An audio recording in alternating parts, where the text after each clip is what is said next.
जय श्री कृष्ण।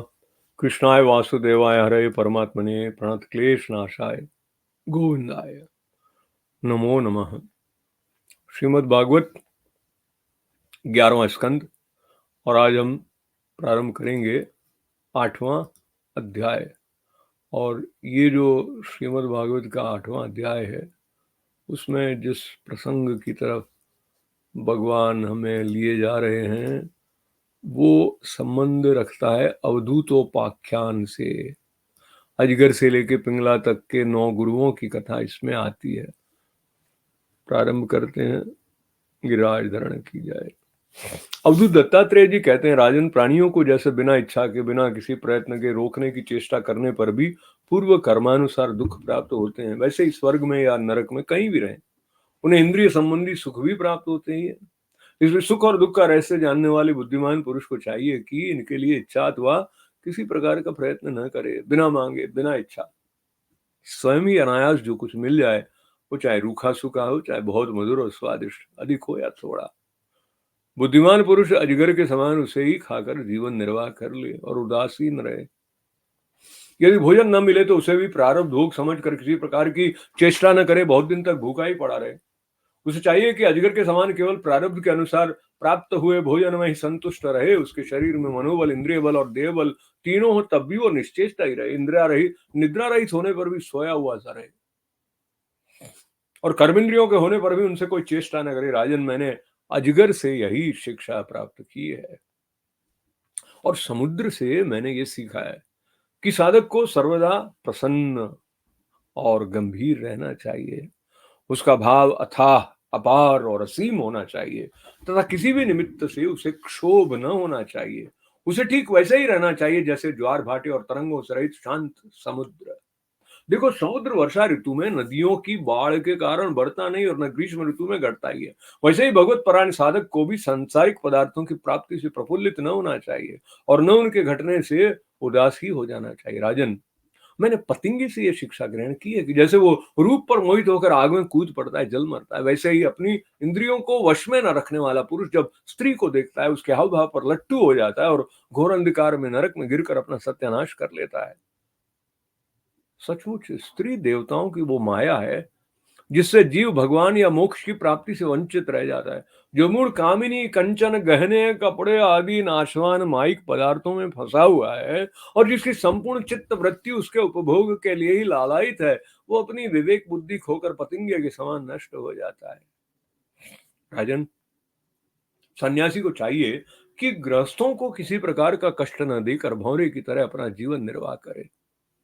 वो अपने शरीर के लिए उपयोगी रोटी के कुछ टुकड़े कई घरों से मांग ले। जिस प्रकार भौरा विभिन्न पुष्पों से, चाहे वे छोटे या बड़े हों, उनका सार ग्रहण करता है, वैसे ही बुद्धिमान पुरुष को चाहिए कि छोटे बड़े सभी शास्त्रों से उनका सार, उनका रस निचोड़ ले। राजन, मैंने मधुमक्खी से यह शिक्षा ग्रहण की है कि सन्यासी को सायकाल अथवा दूसरे दिन के लिए भिक्षा का संग्रह नहीं करना चाहिए।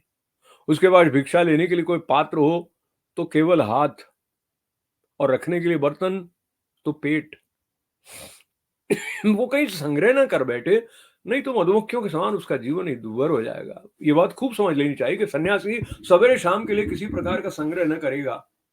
यदि संग्रह करेगा तो मधुमक्खियों के समान अपने संग्रह के साथ ही जीवन गंवा बैठेगा। राजन, मैंने हाथी से ये सीखा, सन्यासी को कभी पैर से भी काठ की बनी हुई स्त्री का स्पर्श भी नहीं करना चाहिए। यदि वो ऐसा करेगा तो जैसे हथिनी के अंग संग से हाथी बन जाता है, वैसे ही वो भी बन जाएगा। विवेकी पुरुष किसी भी स्त्री को कभी भी भोग्य रूप से स्वीकार न करे, क्योंकि उसकी मूर्तिमती मृत्यु है। यदि वो स्वीकार करेगा तो हाथियों से हाथी की तरह अधिक बलवान अन्य पुरुषों के द्वारा मारा जाएगा। मैंने मधु निकालने वाले पुरुष से शिक्षा ग्रहण की है कि संसार के लोभी पुरुष बड़ी कठिनाई से धन का संचय तो करते हैं, किंतु वो संचित धन न किसी को दान करते हैं, न स्वयं उसका उपभोग ही करते हैं। बस जैसे मधु निकालने वाले मधुमक्खियों द्वारा संचित रस को निकाल ले जाता है, वैसे ही उनके संचित धन को भी उसकी टो रखने वाला कोई दूसरा पुरुष ही भोगता है। तुम देखते हो ना, मधुआरी मधुमक्खियों का झोड़ा हुआ मधु उनके खाने से पहले ही साफ कर जाता है।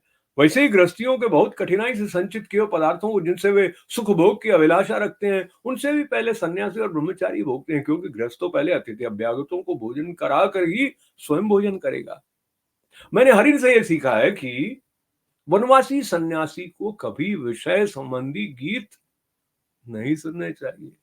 वो इस बात की शिक्षा उस हरिन से ग्रहण करे जो व्याध के गीत से मोहित होकर बंध जाता है। तुम्हें इस बात का पता है कि हरिणी के गर्भ से पैदा हुए ऋष्य संग मुनि स्त्रियों का विषय संबंधी गाना बजाना, नाचना आदि देख सुन उनके वश में हो गए थे और उनके हाथ की कठपुतली हो गए थे। अब मैं तुम्हें मछली की सीख सुनाता हूँ। जैसे मछली कांटे में लगे हुए मांस के टुकड़े के लोभ से अपने प्राण गंवा देती है, वैसे ही स्वाद का लोभी दुर्बुद्धि मनुष्य भी मन को मथकर व्याकुल कर देने वाली अपनी जिह्वा के वश में हो जाता है और मारा जाता है। विवेकी पुरुष भोजन बंद करके दूसरी इंद्रियों पर तो बहुत शीघ्र विजय प्राप्त कर लेते हैं, परंतु इससे उनकी रसना इंद्रिय वश में नहीं होती। वो तो भोजन बंद कर देने से और प्रबल हो जाती है। मनुष्य और सब इंद्रियों पर विजय प्राप्त कर लेने पर भी जब तक जितेंद्रिय नहीं हो सकता, तब तक रसनेन्द्रिय को अपने वश में नहीं कर लेता। और यदि रसनेन्द्रिय को वश में कर लिया, तब तो मानो सब इंद्रियां वश में हो गई। मनुष्य और सब इंद्रियों पर विजय प्राप्त कर लेने पर भी जब तक जितेंद्रिय नहीं हो सकता, जब तक रसनेन्द्रिय को अपने वश में नहीं कर लेता। नृपनंदन प्राचीन काल की बात है। विदेह नगरी मिथिला में एक वैश्या रहती थी, उसका नाम था पिंगला। पिंगला। मैंने उससे जो कुछ शिक्षा ग्रहण की वो मैं तुम्हें सुनाता हूँ, सावधान होकर सुनो। वो स्वेच्छाचारिणी तो थी ही, रूपवती भी थी। एक दिन रात्रि के समय किसी पुरुष को अपने रमण स्थान में लाने के लिए खूब बन ठन कर उत्तम वस्त्र आभूषणों से सज धज कर बहुत देर तक अपने घर के बाहरी दरवाजे पर खड़ी रही। नररत्न उसे पुरुष की नहीं, धन की कामना थी, और उसके मन में यह कामना इतनी दृढ़मूल हो गई थी कि वो किसी भी पुरुष को उधर से आते जाते देखकर यही सोचती थी कि ये कोई धनी है और मुझे धन देकर उपभोग करने के लिए ही आ रहा है। जब आने जाने वाले आगे बढ़ जाते तो वो संकेत जीवनी वैश्या यही सोचती कि अब अवश्य ही अब की बार कोई ऐसा धनी मेरे पास आवेगा जो मुझे बहुत सा धन देगा। उसके चित्त की ये दुराशा बढ़ती ही जाती थी। वो दरवाजे पर बहुत देर तक टंगी रही, उसकी नींद भी जाती रही। वो कभी बाहर आती तो कभी भीतर जाती। इस प्रकार आधी रात हो गई। राजन, सचमुच आशा और सो भी धन की बहुत बुरी है। धनी की बात जोते जोते उसका मुंह सूख गया, चित्त व्याकुल हो गया। उसे इस वृत्ति से बड़ा वैराग्य हुआ, उसमें दुख बुद्धि हो गई। इसमें संदेह नहीं कि इस वैराग्य का कारण चिंता ही थी, परंतु ऐसा वैराग्य भी है तो सुख का ही है। तो जब पिंगला के चित्त में इस प्रकार वैराग्य की भावना जागृत हुई, तब उसने एक गीत गाया, वो मैं तुम्हें सुनाता हूँ। राजन, मनुष्य आशा की फांसी पर लटक रहा है। इसको तलवार की तरह काटने वाली यदि कोई वस्तु है तो वो केवल वैराग्य है। प्रिय राजन, जिसे वैराग्य नहीं हुआ वो इन बखेड़ों में उबा नहीं। वो शरीर और इसके बंधन से उसी प्रकार मुक्त नहीं होना चाहता जैसे अज्ञानी पुरुष ममता छोड़ने की इच्छा भी नहीं करता। पिंगला ने ये गीत गाया था, हाय हाय मैं इंद्रियों के अधीन हो गई, भला मेरे मोह का विस्तार तो देखो। मैं इन दुष्ट पुरुषों से जिनका कोई अस्तित्व ही नहीं है विषय सुख की लालसा करती हूँ। कितने दुख की बात है। मैं तो सचमुच मूर्ख हूँ। देखो तो सही, मेरे निकट से निकट हृदय में ही मेरे सच्चे स्वामी भगवान विराजमान हैं। वे वास्तविक प्रेम सुख और परमार्थ का सच्चा धन भी देने वाले हैं। जगत के पुरुष अनित्य हैं और वे नित्य हैं। हाय हाय, मैंने उनको तो छोड़ दिया और उन तुच्छ मनुष्यों का सेवन किया जो मेरी एक भी कामना पूरी नहीं कर सकते। उल्टे दुख भय आदि व्याधि शोक और मोह ही देते हैं। ये मेरी मूर्खता की हद है कि मैं उनका सेवन करती हूँ। बड़ी खेद की बात है, मैंने अत्यंत निंदनीय आजीविका वैश्यावृत्ति का आश्रय लिया और व्यर्थ में अपने शरीर और मन को क्लेश दिया, पीड़ा पहुंचाई। मेरा ही शरीर बिक गया है। लंपट लोभी निंदनीय मनुष्यों ने इसे खरीद लिया और मैं इतनी मूर्ख हूं कि इसी शरीर से धन और रति सुख चाहती हूँ। मुझे धिक्कार है। ये शरीर एक घर है, इसमें हड्डियों के टेढ़े तिरछे बांस और खंभे लगे हुए हैं। चाम रोए और नाखूनों से ये छाया गया है। इसमें 9 दरवाजे हैं जिनसे मल निकलते ही रहते हैं। इसमें संचित संपत्ति के नाम पर केवल मल और मूत्र है। मेरे अतिरिक्त ऐसी कौन स्त्री है जो इस स्थूल शरीर को अपना प्रिय समझकर सेवन करेगी।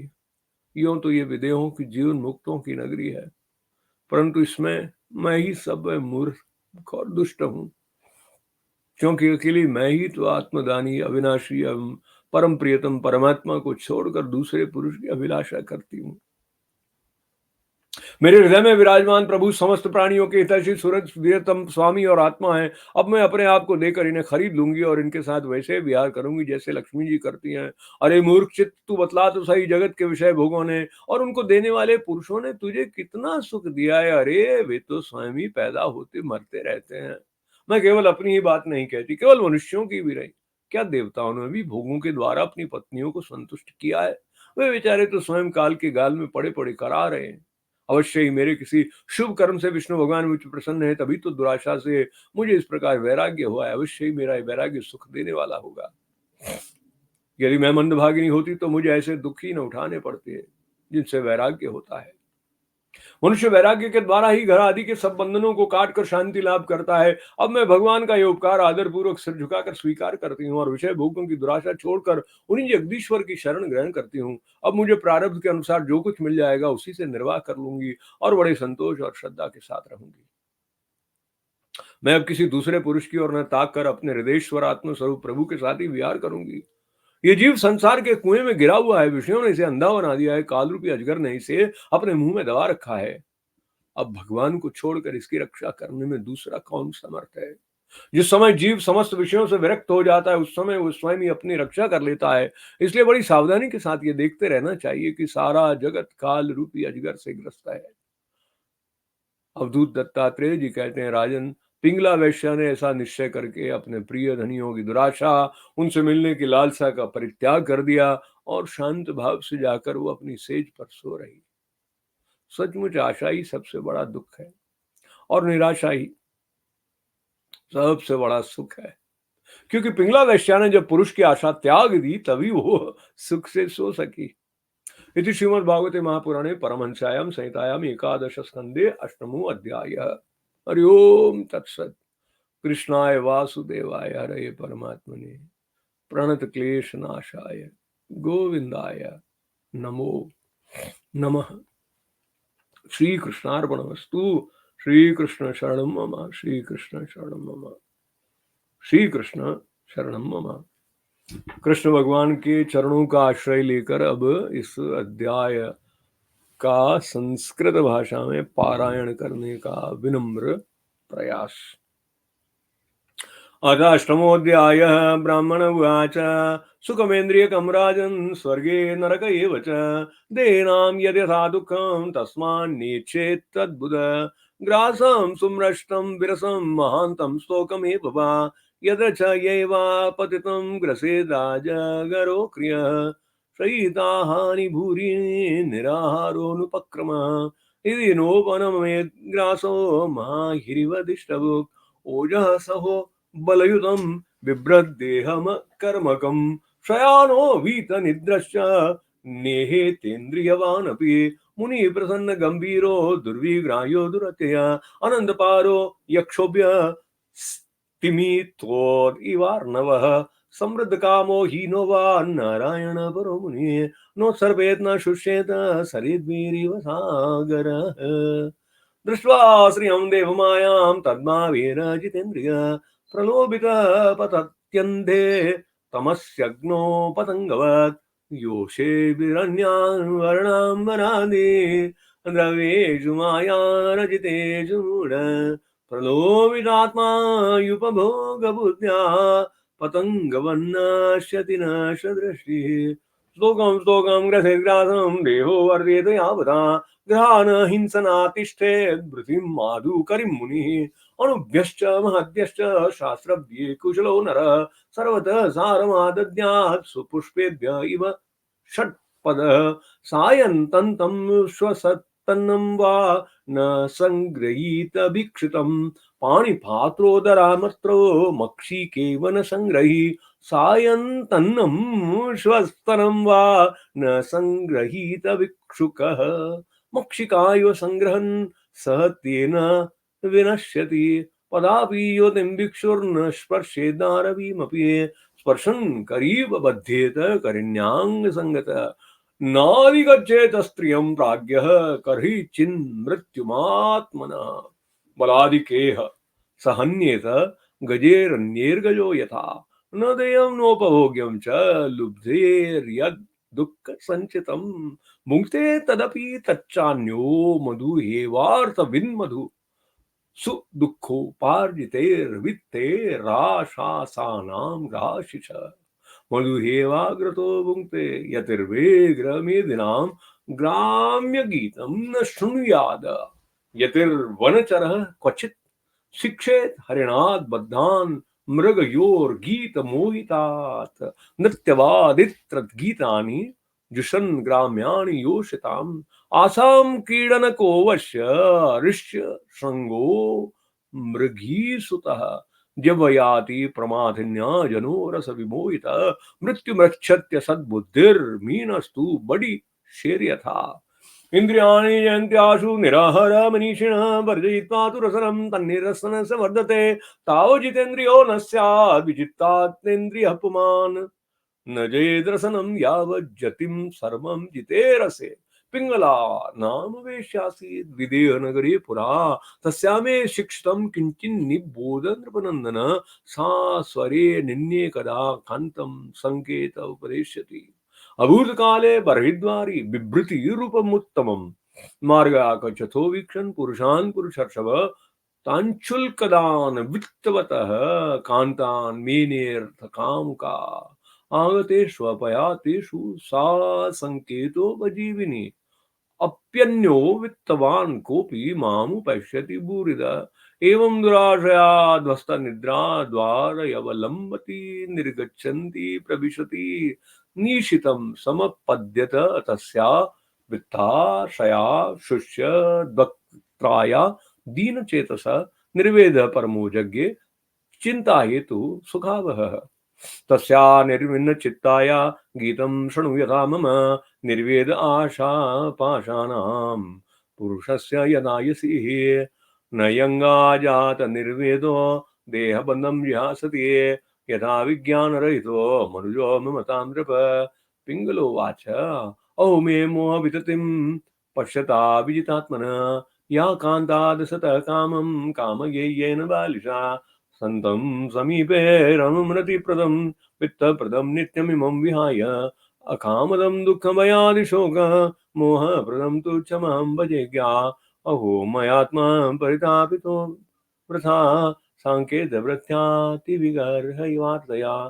स्त्रीणानराद्यार्थतृशोऽनुशोच्यात् कीर्तेन वित्तं प्रतिमात्मन नेच्छति यदस्तिभिर्निर्मितवंशवंश्य स्तूणं त्वचारो मनखेऽपि नद्धम् क्षरन्नवद्वारमगारमेतद् विन्मूत्रपूर्णं मदुपैति कान्या विदेहानां पुरे यस्मिन् हेमेकेव मूढधिये यानमिच्छन्त्य सत्यस्या आत्मदात् काममच्युताम् सुरत्पेष्ट्रतमो नाथ आत्मा चायं शरीरिणां तं विक्रियात्मनेवाहं रमेनेन यथा रमा कियत प्रियं ते व्यभजन् कामा ये कामदानरा आद्यन्तबन्तो भार्याया देवा वा कालविद्रुता नूनं मे भगवान् प्रीतो विष्णु केनापि कर्मणा निर्वेदोऽयं दुराशाया यन्मे जात सुखावह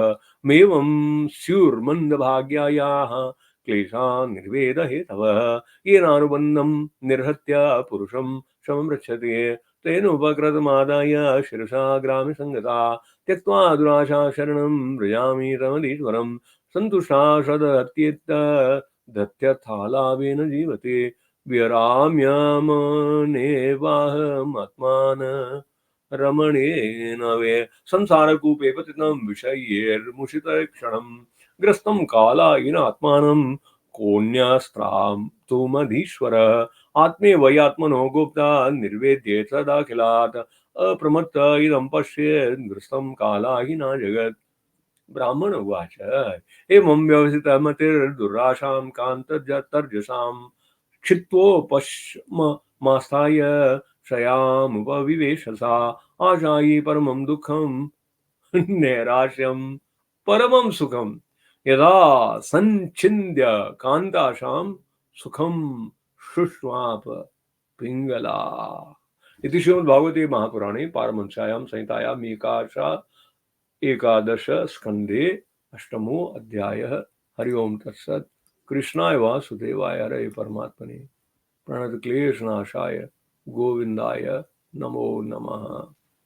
श्री कृष्णार्पणमस्तु। श्री कृष्ण शरणं मम। श्री कृष्ण शरणं मम। श्री कृष्ण शरणं मम।